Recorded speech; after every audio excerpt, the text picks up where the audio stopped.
परम शांति। जैसे श्री कृष्ण गोपियों को कहते थे कि अगर तुम्हें जमुना का रास्ता क्रॉस करना है तो मेरा नाम देना, तो कि मैं एवर प्योर हूँ, मतलब कृष्ण को बाल ब्रह्मचारी है, कृष्ण बाल ब्रह्मचारी है, तो जमुना तुम्हें रास्ता दे देगी। तो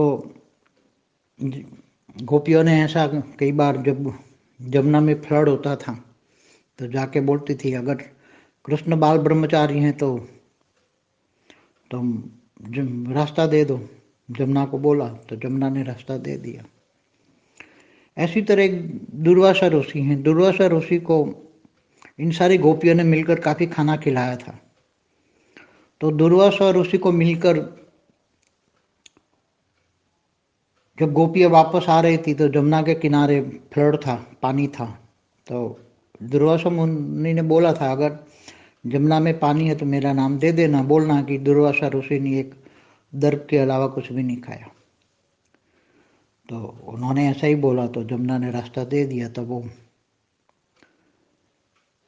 आश्चर्यचकित हो गई कि ऋषि हमारे सामने ही, दुर्वासा ऋषि हमारे सामने ही इतना सारा खा गए, ढेर का ढेर माल सामान खा गए, इतनी चीज़ें खा गए, तो भी कहते कि मैंने एक दर्भ के सिवा कुछ भी नहीं खाया।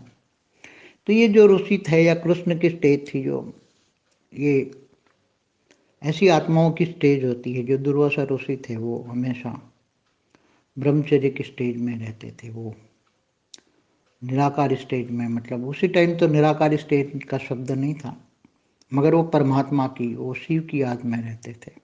निराकार शिव को, ज्योतिर्लिंग की याद करते, ज्योतिर्लिंग में याद करके वो सारा ब्रह्मांड के मालिक को मानकर उसको समर्पित करते रहते थे। वो अपने आप को कर्ता नहीं समझते थे, अपने कर्ता भाव को छोड़ देते थे, उसको सरेंडर थे।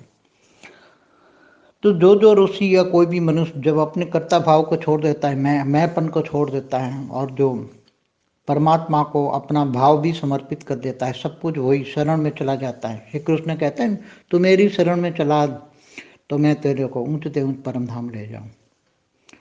तो कहने का मतलब है कि शरण में जाना, अपने आप को सरेंडर करना, मतलब अपने आप का मैंपन, देभान, मैं कर रहा हूँ, मैंने खाया, मैंने पिया, ये जो भाव खत्म हो जाता है, मतलब अकर्ता का भाव आत्मा है आता है, निष्काम भाव आता है, निष्काम कर्म होते हैं। तब वो सारी चीज़ें भावातीत बन जाती हैं और वो निष्काम कर्म में कोई कर्म का फल नहीं रहता।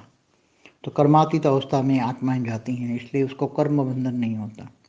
तो उसकी आत्मा बहुत हाई क्वालिटी होती है, मतलब साधारण नहीं। वैसे दुर्वासा कोई इस ब्रह्मांड के नहीं थे। वो 33 कोटि देवी जो ऋषि मुनि बड़े बड़े बताए जाते हैं, जो धरती पर जिनका नाम है बड़े बड़े ऋषि मुनि, वो कम से कम G2 से आई हुई जो 33 कोटि देवी देवताओं की आत्मा है ना, उन्हीं में से एक थे। तो G2 से आई हुई आत्मा है। तो ये भले बेहद की आत्मा नहीं है, वो बेहद की आत्मा के सामने तो G2 से आई हुई 33 कोटि आत्मा तो कुछ भी नहीं है। बेहद की 9 लाख वाली आत्माओं के सामने भी वो G2 वाली आत्माओं के कुछ भी नहीं है। समझो कि G2 से आई है तो ज़्यादा ज़्यादा कितनी कला की पावर होगी, मैक्सिमम 50 कला या 100 कला की पावर होगी, और बेहद की कला के सामने तो कुछ भी नहीं है। तो ये सब बहुत ज्ञान गहराई में विचार सागर मंथन करना चाहिए। जो साधु संत महात्मा दिखते हैं पूरी जिंदगी कई युगांतर तक तपस्या करते रहते हैं, तो भी ज्ञान प्राप्त नहीं कर पाते। एक ब्रह्मांड का ज्ञान प्राप्त होता है, एक ब्रह्मांड के ब्रह्मा विष्णु शंकर तब प्राप्त कर लेते हैं। महाशिव महाब्रह्मांड का ज्ञान प्राप्त होता है, अनंत कोटि ब्रह्मांडों का ज्ञान प्राप्त हो जाता है बुद्धि में। वो ज्ञान ढूंढने नहीं जाते, अपने अंदर से ही उसको प्रकट होता है। आत्मा के अंदर जब वो जाप करते हैं तो बहुत ज़्यादातर तो शिव ओम मैं शिव हूँ शिव हूँ, तो ये ज्ञान ब्रह्मांड का प्राप्त हो जाता है। फिर वो ब्रह्मांड में परमधाम में जाते हैं तो उसको परमधाम में जाकर उनको पता लगता है कि मैं महापरम धाम में गैलेक्सी आकाश गंगा से है, तो वहाँ चले जाते हैं। तो ये बहुत गहरी बातें हैं, सोचते रहो, विचार सागर मंथन करते रहो। परम शांति।